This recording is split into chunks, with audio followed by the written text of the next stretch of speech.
नमस्कार फरीदाबाद। हम लोग पहुंचे हैं मेट्रो हॉस्पिटल में और हमारे साथ हैं विधायक नीरज शर्मा जी। स्वास्थ्य लाभ ले रहे हैं यहाँ। और नीरज जी, सबसे पहले तो कामना करते हैं वॉइस ऑफ फरीदाबाद की ओर से कि ईश्वर आपको जल्द स्वस्थ करे। नीरज जी, ये बड़ा मुद्दा था। शहर की सारी सड़कें खुदी पड़ी हैं और वहाँ एम्बुलेंस और फायर ब्रिगेड की गाड़ियों को निकलने का रास्ता भी नहीं है। कुछ प्रयास तो किया आपने, जो कल एक बैठक ली है, उसके बाद कोई नतीजा आया सामने? नहीं, आज मेरे को बताया हमारे साथी भी जो मिलने आए, दिन भर आने जाने वालों का तांता लगा रहा कि एक गाड़ी के लिए जगह इन्होंने निकाली है जो अननेसेसरी मिट्टी डाल दी थी जिमखाना क्लब के पास वाले चौराहे पे, सनफ्लैग चौक जिसे बोलते हैं। और थोड़ी सुविधा तो हुई है। और पर मुझे दुख इस बात का है कि हमारे जिले के जितने भी बड़े बड़े नेता हैं, मेरे को और सीमा तिरखा जी को छोड़ के, दल से ऊपर उठ के बात है, चाहे वो स्टेट में मिनिस्टर हों, चाहे केंद्रीय मंत्री हों, या बाकी सत्ता दल के विधायक हों। अब तो बता रहे हैं महापौर महोदया भी शायद पुल के इस तरफ आ रही हैं, जो निवर्तमान महापौर हैं, या सीनियर डिप्टी मेयर हैं, या डिप्टी मेयर हैं, या चेयरमैन हैं, या मुख्यमंत्री कार्यालय में लोग नियुक्त हैं।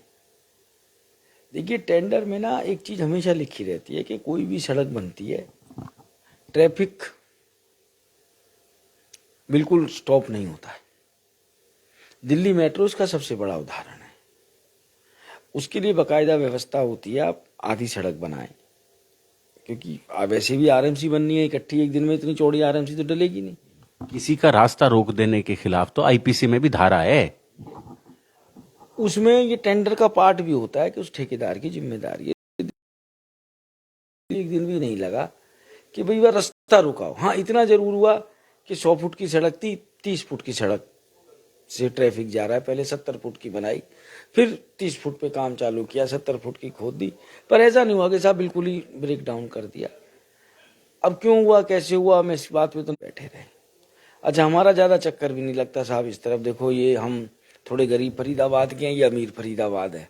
हम पुल के उस तरफ रहते हैं, ये पुल के इस तरफ वाला एरिया है, जो हमें यहाँ पता भी लग पाता वस्तु स्थिति का। और पिछले शायद सेशन के बाद मेरा चक्कर भी नहीं लगा इस तरफ।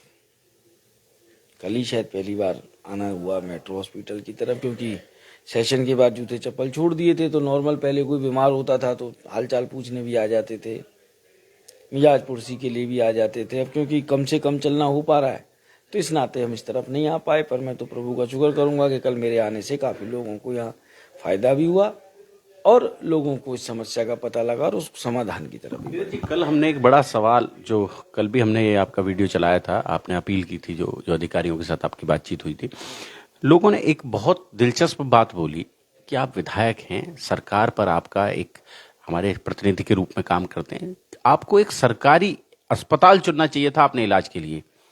ऐसी व्यवस्था नहीं हो पाई। एक बड़ा 5 सितारा अस्पताल जहां आपने अपना इलाज कराने के बारे में सोचा, बादशाह खान अस्पताल, क्या इस लायक नहीं कि विधायक वहां अपना इलाज करा सकें? देखिए, पहली बात तो मैं धन्यवाद करूंगा उस भाई का जिसने ये सवाल उठाया। कई लोग सबका ही धन्यवाद करूंगा, कारण कि उनको मेरी इतनी तो चिंता है। पर मैं उन भाइयों से एक बात और पूछना चाहूंगा। यार, मैं विपक्ष का टूटा फूटा सा विधायक हूं, सारी जिम्मेदारी नीरज शर्मा की है। हरियाणा के मुख्यमंत्री जब 5 तारा होटलों में, सॉरी हॉस्पिटलों में रुकते हैं, उस दिन तो उन आदमियों ने आवाज नहीं लगाई। मैं फिर कहता हूं, भक्त बनो, अंधभक्त मत बनो। भक्ति करने में कोई बुराई नहीं है। मैं भी श्री राम प्रभु की भक्ति करता हूं, पर अंधभक्ति नहीं करूंगा। जो चीज सही है सही, गलत है गलत। हरियाणा के स्वास्थ्य मंत्री वो अम्बाला के अस्पताल में इलाज कराते तो बहुत अच्छा लगता। ये तो मेरे शहर का है और मैं किसी पे बोझ थोड़ी बन रहा हूं। बहुत से ऐसे मेरे टेस्ट थे जो बीके हॉस्पिटल में नहीं है, वो भी मुझे कराने थे। और एक ये जो मैं शुगर और बीपी का मरीज हूँ, उसको लेके नॉर्मल मेरे परिवार से मेरा भांजा डॉक्टर है जो इस समय इस अस्पताल में कार्यरत है। ज्यादातर मेरी बीमारी से संबंधित चीजें वो ही देखता है। वो कोऑर्डिनेशन के भी नाते, जिस भी भाई ने कहा उसकी सोच अच्छी है, मैं तो कहता हूं सरकार को ऐसा कानून बनाना चाहिए कि हम नेता, आईएएस अफसर, आईपीएस अफसर या जो भी व्यक्ति सरकारी तनख्वाह ले रहा है, उसके बच्चे सिर्फ और सिर्फ सरकारी स्कूलों में पढ़े और उनका और उनके परिवार का सरकारी अस्पतालों में इलाज हो। जिस दिन सरकारी कर्मचारी और नेता, आईएएस, आईपीएस, जो भी सरकारी तनख्वाह ले रहा है, जुडिशरी भी आ गई, इनको सरकार ये कानून बना देगी कि सरकारी अस्पताल में इलाज, सरकारी स्कूल में पढ़ाई। मैं कहता हूं अच्छी अच्छी अमेरिका की यूनिवर्सिटी फेल हो जाएगी हमारे सिस्टम के आगे, क्योंकि पैसा तो देखो ना हम कितना दे रहे हैं। मैं फिर कह रहा हूं, मैं लड़ाई नगर निगम के खिलाफ लड़ रहा हूं 250 करोड़ की, पर मैं लड़ाई जिसके खिलाफ लड़ रहा हूं वो नगर निगम के खिलाफ नहीं है, वो लड़ाई भ्रष्टाचार रूपी दानव के खिलाफ है। और वो भ्रष्टाचार रूपी दानव स्वास्थ्य विभाग में भी है, वो भ्रष्टाचार रूपी दानव एजुकेशन डिपार्टमेंट में भी है, वो भ्रष्टाचार रूपी दानव रेवेन्यू डिपार्टमेंट में भी है, और वो जो भ्रष्टाचार रूपी राक्षस है वो सबसे ज्यादा शायद मैं समझता हूं हमारी नेता बिरादरी में, और नेताओं से भी ज्यादा शायद वो दानव इतना नहीं है हम में, कच्चे कच्चे लालच में फंसे पड़े। आज बात चल रही थी अस्पताल में, कुछ साथी लोग आए, समस्या बता रहे। मैंने कहा यार फरीदाबाद, गुड़गांव, पूरा हरियाणा पाल रहा है आज, और मीटिंग होती है, हम मांग क्या रहे हैं? सीवरेज, नाली, सड़क, सड़कों, खड्डे, ये काम वो है जो ऑटो मोड में होने चाहिए, नेता तक जाने की जरूरत नहीं होनी चाहिए। पर आज भी क्यों मांगने पड़ रहे हैं? बदकिस्मती से हम लोग नेता नहीं दलाल ज्यादा चुनते हैं।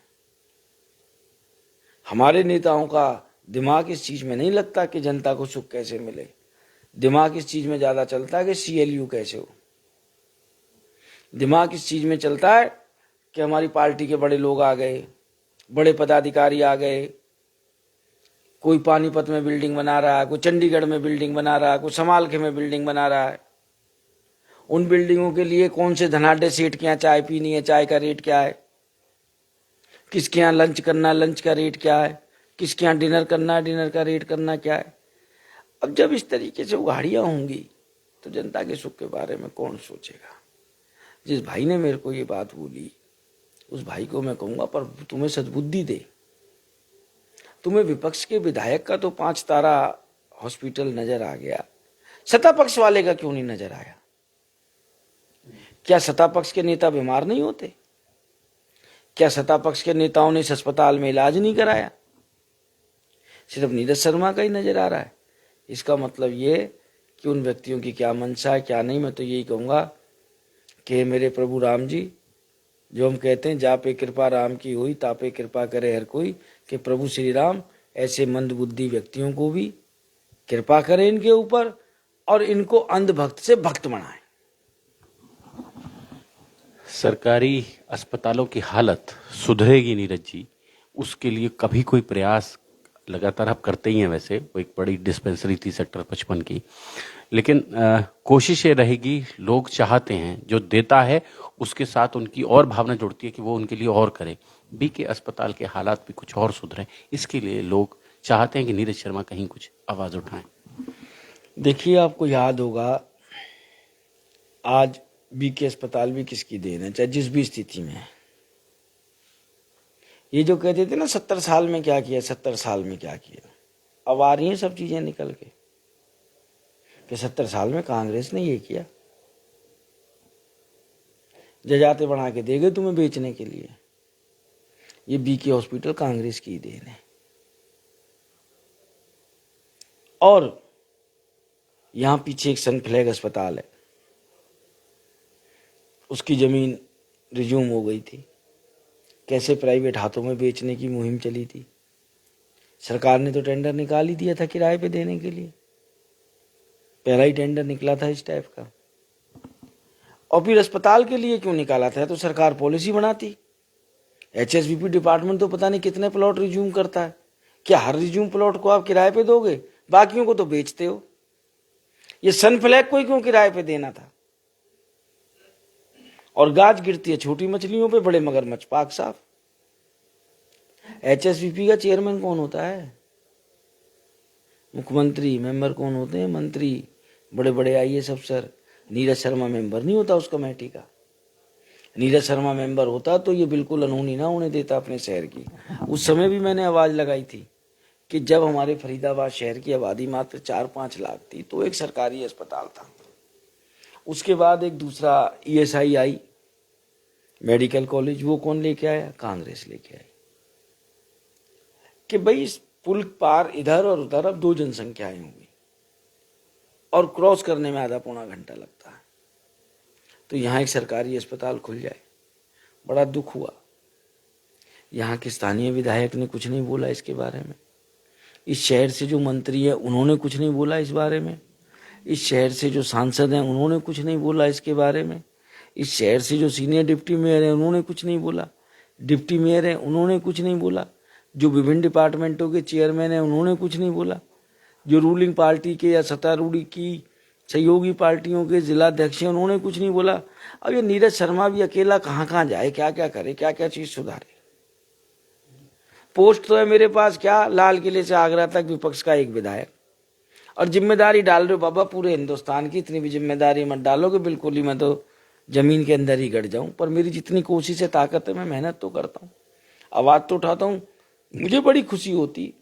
मैं हमेशा दलगत राजनीति से ऊपर उठ के काम करता हूं। मैं कभी बीजेपी, कांग्रेस, JJP, नेलो चौटाला नहीं करता हूं। विकास है, विकास कार्य होना चाहिए।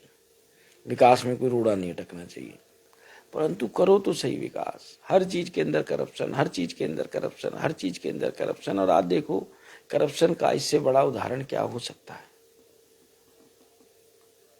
2017 की हेराफेरियां हैं ये नगर निगम की। आज सब 22 हो गया। मेरे कोई सुरखाब के पर लग रहे हैं, या मेरे को कोई भगवान ने अद्वितीय ताकत दे रखी है, कोई अद्वितीय चक्षु दे रखे हैं कि जो मैं इतनी दूर बैठ के नगर निगम की फाइल देख लेता हूं, कागज देख लेता हूं। क्या सरकार को नहीं पता था घोटाला हुआ है?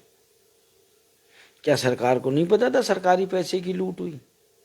बार बार डेट देता हूं, 27 अक्टूबर 2019। अब तो आ रही है अखबारों में, सिंगापुर, मलेशिया, बैंकॉक तक की आ रही है। उन अंध भक्तों से पूछो ना। नीरज शर्मा का तो प्राइवेट अस्पताल में इलाज करना दुख गया, और जो अधिकारी और नेता मौज मार गए बैंकॉक की, उसके बारे में तो मुंह में दही जमा रखी, एक शब्द नहीं निकाला। वो क्या फूफा लगते हैं उनके? 27 अक्टूबर 2019 को चंडीगढ़ कौन कौन गए थे शपथ ग्रहण समारोह में? कौन से जहाज से गए थे? किसके लिए गए थे? फरीदाबाद की जनता का पैसा कहां लुटा पिटा? आज 5 साल हो गए, चुईया नहीं गिरफ्तार करी अभी तक। और मैं दावे से कह रहा हूं इनकी जमानतें भी होंगी।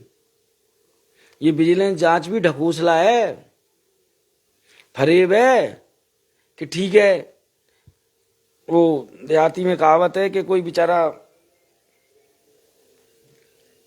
कहीं दूसरे देश से इंडिया में आए ना, पहले तो बॉर्डर सिक्योरिटी फोर्स उसका शोषण करती है कि भाई तुम बॉर्डर क्रॉस कर रहे हो। फिर जिस स्टेट में आती है स्टेट पुलिस पकड़ती है। फिर वो रेल में आता है, रेलवे पुलिस पकड़ती है। जिस स्टेट में घुसता वहां की पुलिस पकड़ती है। नतीजा कुछ नहीं है। वो आदमी गैरकानूनी तरीके से दूसरे देश से चला था, विभिन्न एजेंसियों से गुजरता हुआ अपने हिंदुस्तान में आके बस गया एक शहर में। सबने अपना अपना हिस्सा लूट लिया। विजिलेंस के पास भी आज केस गए, इतने दिन हो गए, सरकार ने परमिशनें दे दी और कोर्ट में झूठ बोलने लगे। बाद में कहते हैं लिखित में ऑर्डर नहीं आया। कोर्ट में क्लियर कहा था इन्होंने कि हमें अधिकारियों के खिलाफ 17A की परमिशन चाहिए। मैंने कहा साहब आपने जिस जिस अधिकारी के खिलाफ परमिशन मांगी है उसकी कॉपी दे दो, मैं भी चंडीगढ़ फॉलो करता हूं। हमने मांगी नहीं अभी तक। विजिलेंस क्या कर रही है? इंतजार कर रही है, चिट्ठी चिट्ठी चिट्ठी चिट्ठी। और ये ठेकेदार भी विजिलेंस ने नहीं पकड़ा, आपको पता हो तो। ये भी शायद फरीदाबाद पुलिस ही पकड़ के लाई है, इस केस में लाई है, किसी और केस में लाई है। विजिलेंस डिपार्टमेंट एक और बढ़िया काम बढ़िया लिंगर ऑन करने का मामला। पहले भास्कर भगा दिया, फिर रमन शर्मा भगा दिया। भास्कर ने 26-27 तारीख तक ड्यूटी करी है, 24 तारीख को आपने FIR दर्ज करी थी, आपको ख्याल नहीं आया भास्कर का? दूसरी 13 नंबर FIR आपने दर्ज करी, उसकी परमिशन सरकार ने बहुत पहले दे रखी थी, जो आपने बाई नेम कर रखी है। विजिलेंस तो और ज्यादा हिसाब किताब खराब कर रही है। मुझे लगता नहीं, कोई विश्वास नहीं, हालांकि मैंने अब तो अपनी सारी गाड़ी प्रभु श्री राम जी के ऊपर छोड़ दी और मुझे राम जी पे भरोसा है। राम जी चाहेंगे तो हम भैया सारी जिंदगी नहीं वस्त्रों में रहेंगे, राम जी चाहेंगे तो हमारे जूते चप्पल भी आएंगे पैरों में, और हमने तो कल प्रण भी ये लिया है। अब इनसे तो बात ही करना बेकार है। अरे आप कमाल कर रहे हो, भास्कर इतने दिन से गायब है, तुम्हारी पकड़ में नहीं आ रहा। आप नाजायज आदमी को CIA पकड़ के ले जाती है, मौतें होती हैं CIA में। आप एक दिन पूछताछ के लिए तो बुला लो भास्कर जी की धर्मपत्नी को, उनके बच्चों को, दूध का दूध पानी का पानी हो जाएगा। क्यों नहीं बुला रहे भाई? आम आदमी के तो पूरा खानदान बांध देते हो, ये रिश्तेदार लग रहे हैं। रमन शर्मा के 4 रिश्तेदारों पे गए तुम, 4 जगह दबिश डाली, 4 जगह आपने कोई व्हाट्सएप कोई फेसबुक पे इश्तिहार दिया कि यह आदमी फरार है, यह आदमी भगोड़ा है। आदमी को शर्म आएगी, छुपा रहे हो। और ऐसा हो ही नहीं सकता, सरकार को, शासन को, प्रशासन को ये ना पता हो भास्कर और रमन शर्मा कहाँ है। जमीन खा गई, आसमान निकल गए। आप सिर्फ मौका दे रहे हो कि यहां से जमानत रिजेक्ट हो गई, अब हाई कोर्ट से करा लो। अच्छा, जमानत होते के संग एकदम प्रकट हो जाएंगे ये लोग, अभी जमानत हो 5 मिनट में प्रकट हो जाएंगे। ऐसा नहीं हो सकता पुलिस को ना पता हो। मैं ये मानता हूं पुलिस चाहे तो हवा ना चले, क्राइम तो बहुत दूर की बात है। तो खेल खेल कर रहे हैं, गलत कर रहे हैं, पर देख रहे हैं प्रभु राम जी, आज नहीं कल दुष्टों का अंत होगा, मुझे पक्का विश्वास है। फरीदाबाद, बहुत बहुत धन्यवाद नीरज जी। जोड़ेंगे फरीदाबाद आपको।